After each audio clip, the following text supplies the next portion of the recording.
Exploring the social world around us. Through the lenses of science and psychology, Psych Planet brings you knowledge and insight from around the world. Join us as we interview mental health professionals from diverse countries and cultures. Where in the world will we take you next? Hi, welcome to Psych Planet. I'm Julianne Good, your host. This segment of Psych Planet, we are going to be traveling to southern Germany. And I'm going to be speaking with Dr. Eliane Herdani. Our topic is female anger, understanding it, really working with it, and transforming it from a really deep emotion into something positive and productive. And then stay tuned for our special musical guest, MEXIKA, the music and dance of ancient Mexico. We're going to be filming that in Wayne Park, and a live performance, and it should be really exciting. It's ethereal music, and I think you'll really enjoy it. Hi, I'm Julianne Good, and welcome to Psych Planet. Today, I have a very special guest from the south of Germany, Dr. Eliane Herdani, PhD, and she is going to be talking about female anger. It's one of those subjects that we really don't talk about much. It's just generalized and not really talked about. We're going to get to the ins and outs of why this is such an important topic. It's not talked about much, and we really need to do that. So, welcome, Eliane. How are you? I'm good. Hi, Julianne. How are you? Wonderful. Thank you. Tell us a little bit about your background.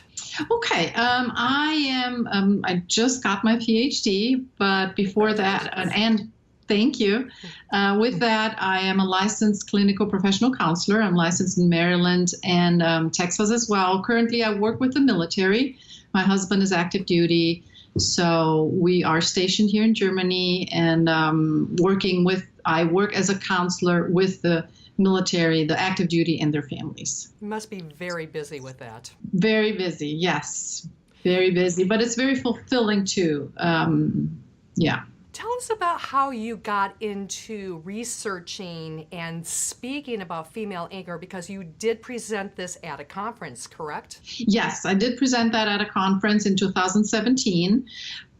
This all started 2009, where I decided I want to do work on my PhD, my dissertation, and started the process. And as I met with my advisor, she said, what do you want to research? What do you want to work on? And I said, anger. And she's like, okay, that's a way too broad topic. I'm like, okay, well, I want to talk about female anger, women in anger. She's like, that's great, still too broad. Mm-hmm. So in a dissertation, you have to go really narrow. So my dissertation is about the role of anger in women going through undesired marital separation. So these are women that have been left by their partners and were not ready to finish the relationship. So I explored the role of anger in those specific circumstances. How many people did you get to have as subjects?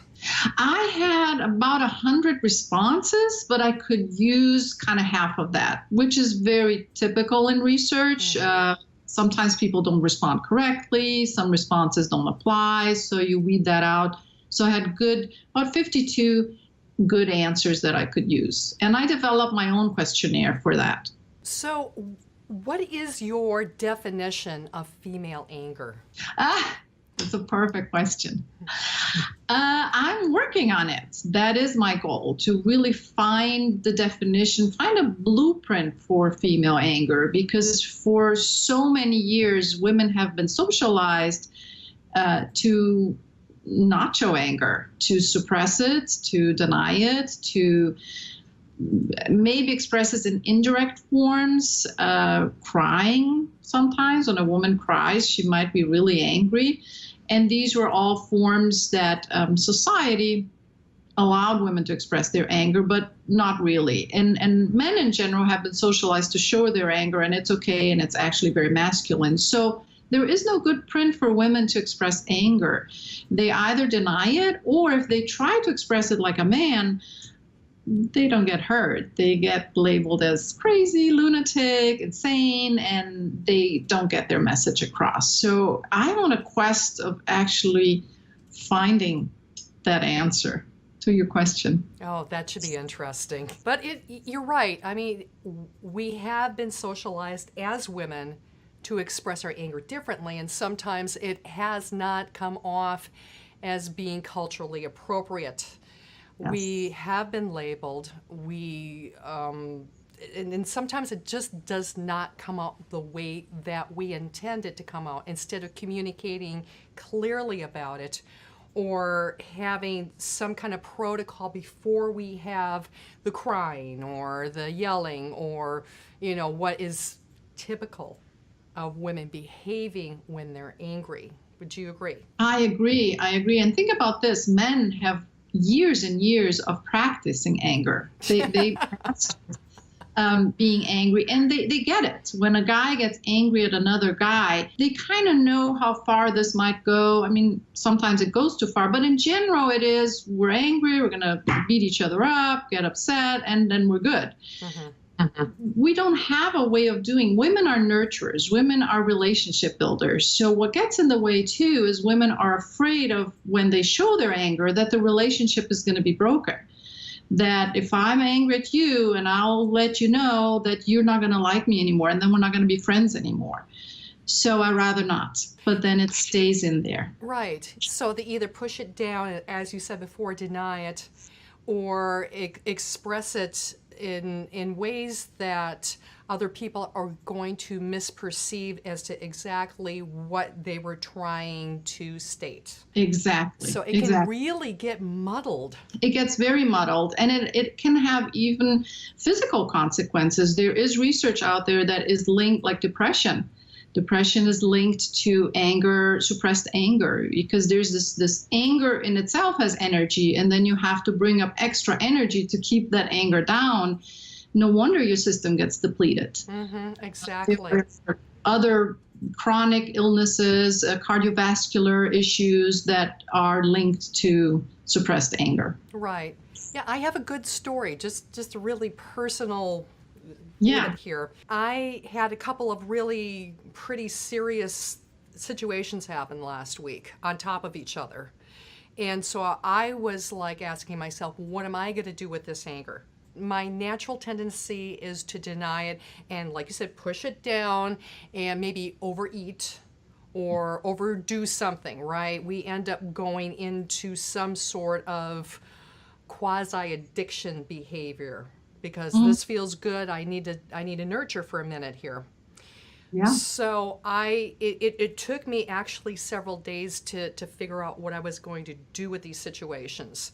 I figured, okay, I'm going to handle this like a man, and I'm not going to lose my anger, but I was going to do the research and get the answers. But it did really take a toll on me. I mean, I was drained for the 2-3 days that I ended up going through this cycle.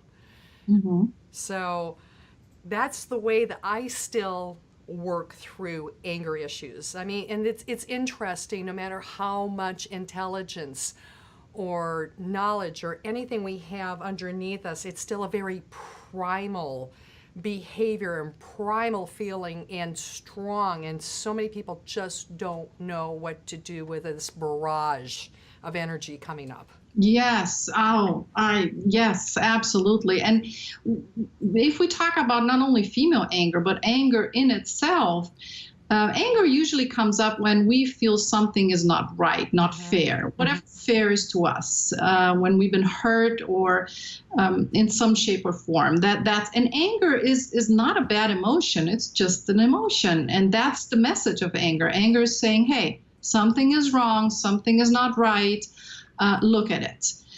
Since it is such a strong emotion, there's this tendency to then react, and it takes over. It activates our fight or flight system. And when the limbic system is in charge, the prefrontal cortex gets taken out of the equation. So we're no longer thinking rationally. We are literally manic in that moment.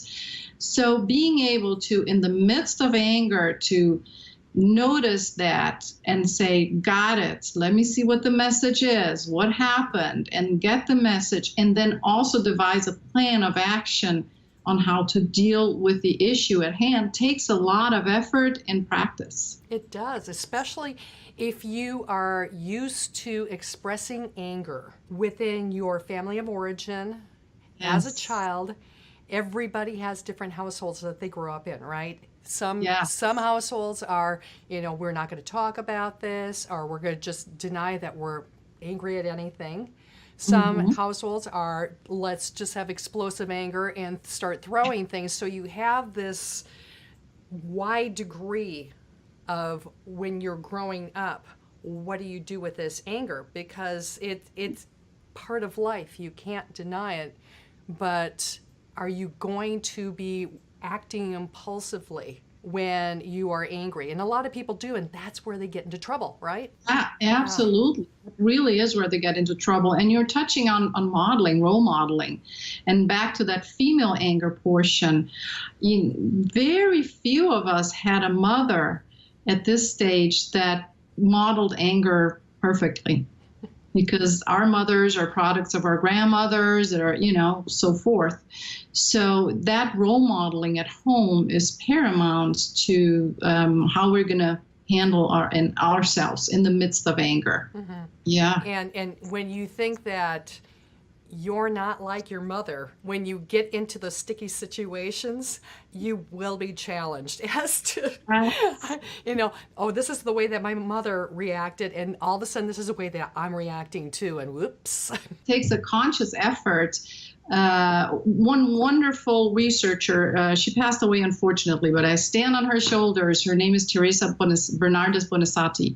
She proposed a model of kind of for women to deal with female anger. And one of those is to look for other role models, is to find a place where a woman can express their anger and somebody is there to listen, stay there, and validate, at a minimum, the reasons for the anger, not the reactions, but have that validation. It makes sense. Makes sense you're angry, and I totally, get that. And I think we can at least do that for our children, to hopefully teach them that anger is okay. What you do with it, that's the results that you'll see in your life. What do you recommend then to women who find that they have a pattern of anger in their lives, or that it has become problematic and they want to change? Well, the first piece is the awareness. Really is. If they have the awareness of, okay, there's a pattern, it's not working, and I think I might be part of it, that's hard too, because many times with anger, their blame comes with anger. So there's a tendency of blaming society, blaming the partner, blaming other people. So the first piece is that self-awareness piece, that I might be contributing to that pattern here. And once that comes up, I think a mental health professional can be very helpful in that sense, to give that validation, give that empathic listening presence for somebody to express their anger, let it out, look at it, evaluate, and then also teach that person new skills on how to deal with that anger in different ways so it doesn't become destructive and it is actually constructive. Yeah, in other words, use that energy wisely. Yes. There's another wonderful researcher. Her name is Carol McInnes, and she came up with the warrior model. And that's exactly what her model says, that that we should try to harness the energy of the anger and then channel it into something constructive, creative, that makes us better people and hopefully even the world a better place. Yeah, I think we should be teaching that as a society right now. Absolutely. Because there's a lot of people with a lot of anger issues right now and behaving poorly because of it. So I think to be, doing the psychoeducation on this and helping people to be able to process out this anger in a healthy manner, it does have a place with us, with human beings, that we need to be able to control it versus it controlling us. Exactly. And we need the help of men. And not to, I know we've been talking about women and men in general. There are exceptions. And for men, anger is kind of their go-to emotion. They might have other emotions. So men get chastised for showing those softer emotions that tend to be labeled as feminine emotions, like sadness or depression. So men go to anger immediately. So I think we both genders can make changes. Men need to learn to validate and be in the presence of a woman in the moment that she's angry and not criticize her, devalue her, or even punish her for that. And women need to learn to not be too afraid of losing connections and relationships and expressing their anger assertively. Can you tell us a little bit about how you presented at the conference? I know it was on the East Coast, so can you give us a little information on how that went? Yes, it was last year, the Maryland Counseling Association, they had a conference, and I was lucky to got a spot there. And what I did, I presided over a roundtable, and the topic was female anger. And I challenged the participants to come up with some aspects of this new blueprint. Like, let's brainstorm together. And I asked for 3 things. I asked, what are the elements that you think are important in this blueprint for female anger? What are some role models that we already have in the world right now? And what are some obstacles? And a lot of it we talked about, but I think there's some aspects that I want to put in here that are vital. I think the empathy piece. And I'm going to call it empathic anger for now. I'm not sure if that's the final title, but we women are so good at being empathic people. So if we are able to be empathic and angry at the same time, we're going to be amazing. Powerful. Powerful. I love the aspect of mindfulness. That's an important component to being able to express anger in a healthy way. Practice self-care, have respect for yourself and others, and learn self-regulation. So these are kind of in a nutshell. Some of the role models that came up were Rosa Parks, Emma Watson, Malala, Hillary Clinton, and some of the obstacles that came in were bad role modeling. You talked about that. Sometimes hormonal issues. So just checking out your hormonal balance. Your limbic system, the social system, which we talk about, learning about, those differences and educating. Those are some of the elements, and I was very excited. The group was excited. We continued talking way into the break session, so it was very exciting. So thank you for the opportunity of letting me share that. Oh yeah, I'm looking forward to having more research on this. I as this unravels for you, I'd love to have you on again. I really, really foresee a book coming out of this because this is so important. Yeah. All right. So, Eliane, is there anything that you would like to add about female anger as we're wrapping up? I really would like to thank the people that trailed that path ahead of me. I mentioned Teresa Bernardes Bonissati, but also Raymond Novaco, Helen Fisher, Carol McGinnis, Nisa Barrett. They were all kind of trailblazers in that topic. And my email is listed down there, and I would love to hear back from the viewers. And thank you for this opportunity, Julie. Thank you. It's been very informative, and we look forward to seeing you again. Thank you. Addiction is the greatest public health crisis of our time and the #1 killer of young people in America today. At Beginnings Treatment Centers, we offer safe, modern, effective treatment for substance abuse and addiction. Minutes from the beach in beautiful Orange County, California, Beginnings offers comfortable surroundings, private chefs, and a dedicated clinical staff. Beginnings makes recovery possible for you and for your loved ones. Don't wait until it's too late. Call 800-387-6907 right now for a free confidential assessment. I am very proud to introduce the trio MEXIKA. I'm going to have everybody introduce themselves. Martin Espino. Eric Barraza.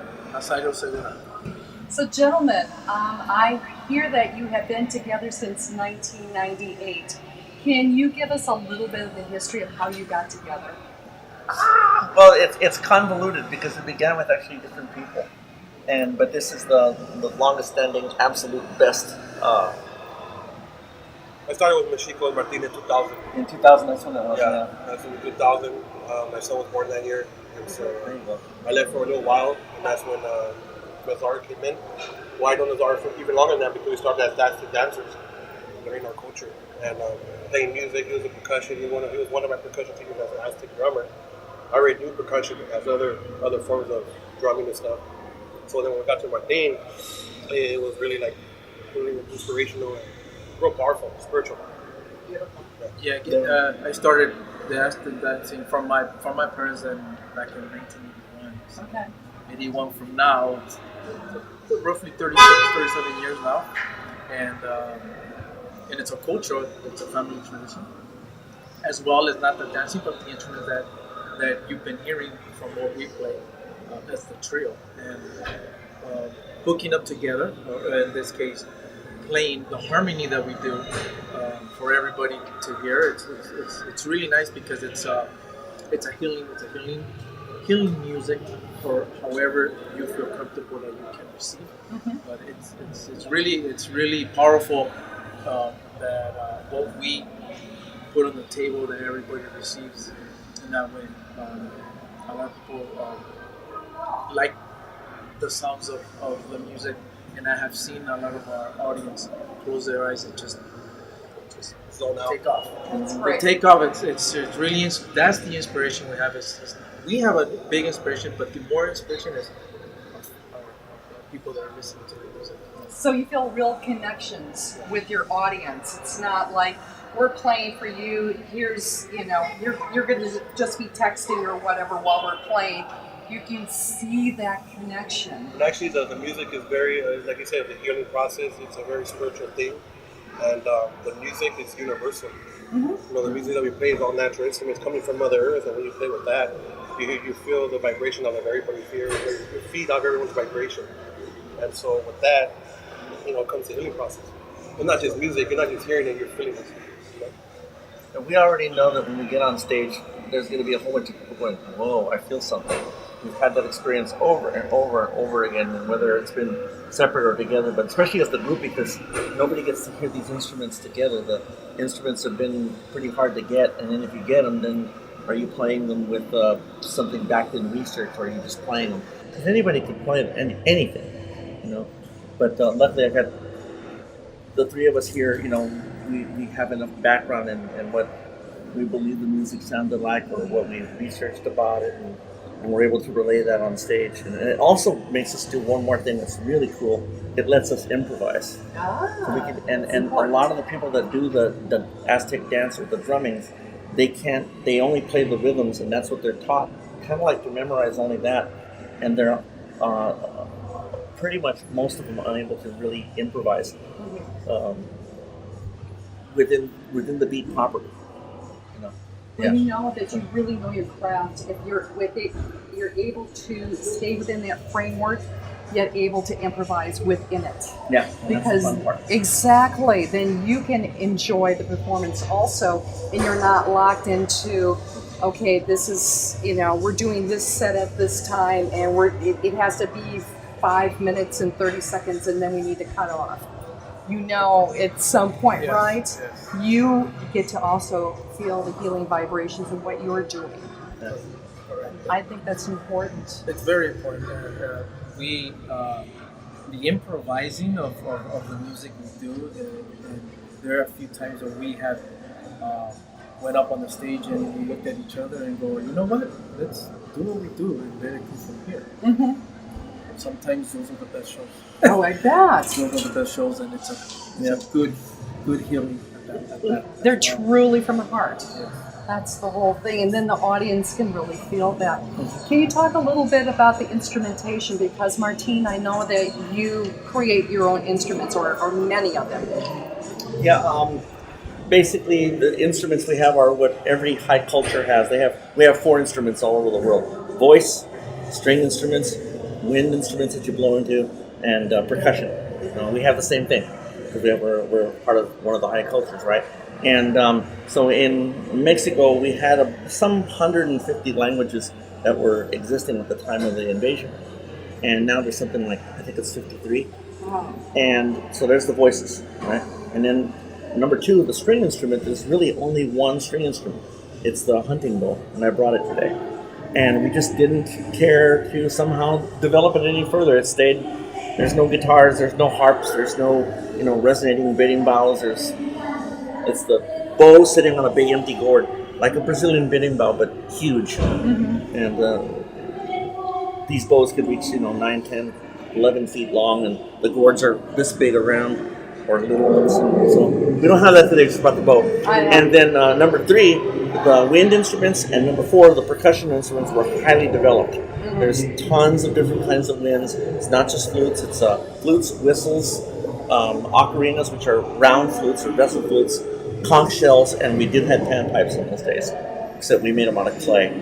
And then the percussions are crazy.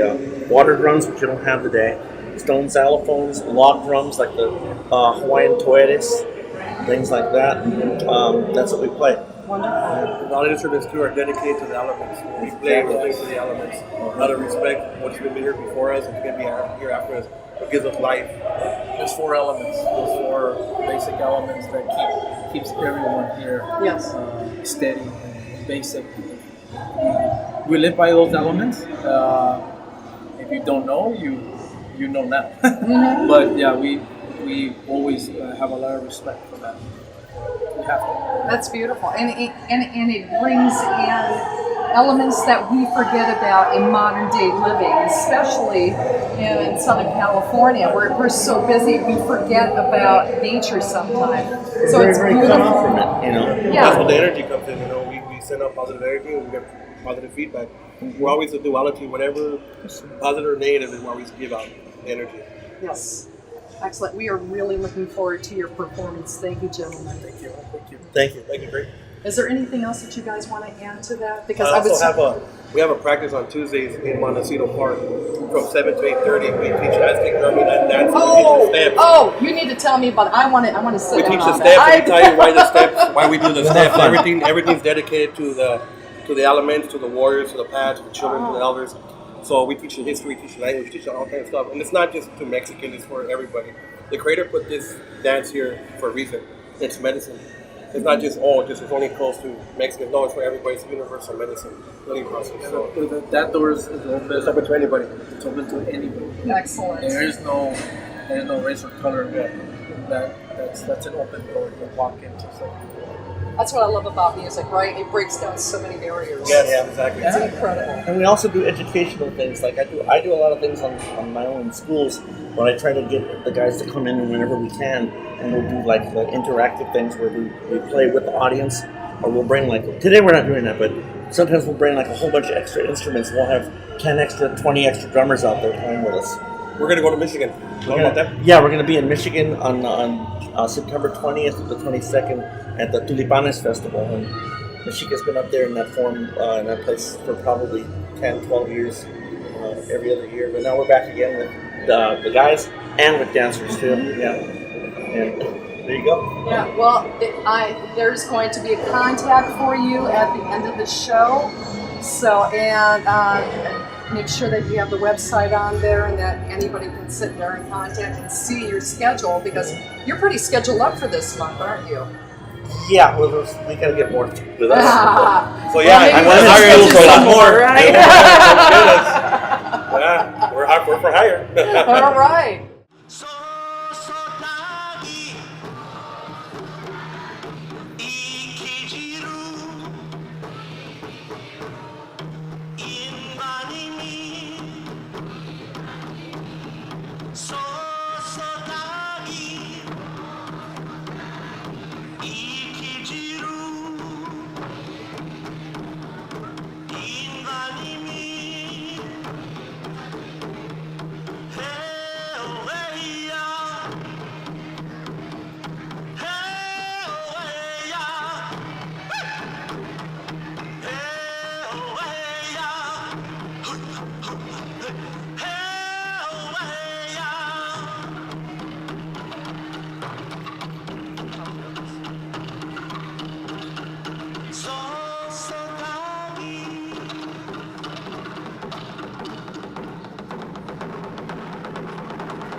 Where in the world should we take you next? Leave your thoughts in the comments section below or email us directly at therapycable@gmail.com.